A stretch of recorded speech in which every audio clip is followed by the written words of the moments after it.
सरसों की फसल में फूल फलियां बनते समय ऐसा क्या करें कि फलियां मोटे दानों से लद जाए।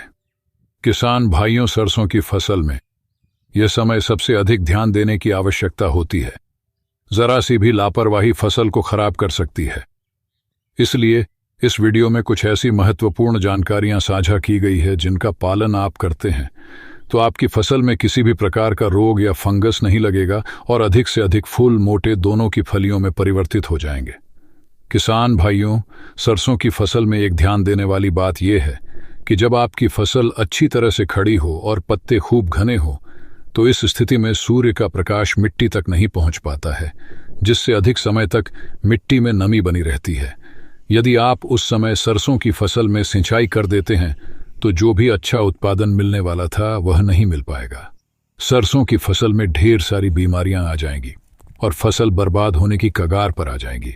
इसलिए सरसों की फसल में दूसरी सिंचाई करने से पहले खेत की मिट्टी अवश्य चेक कर लेनी चाहिए कि मिट्टी में कितनी नमी है। उसी के अनुसार दूसरी सिंचाई करें। सरसों में फूल और फलियों के समय क्या करें? दूसरी सिंचाई करने के बाद NPK 13-0-45 या NPK 0-52-34 की एक स्प्रे अवश्य कर दें। इसके साथ ही बोरोन का भी स्प्रे करना चाहिए। इनका स्प्रे करने से फसल में फूल फलियां बनने की जो प्रक्रिया है वह काफी तेज हो जाएगा, जिससे आगे जाकर के अधिक से अधिक फूल खिलेंगे और जो फलियां में परिवर्तित हो जाएंगे, क्योंकि बोरोन के स्प्रे करने से पोलिनेशन की प्रक्रिया अच्छी हो जाती है। और यदि पौधे में पोटाश तथा नाइट्रोजन की कमी होगी तो वह NPK 13-0-45 के माध्यम से पूर्ति हो जाएगी।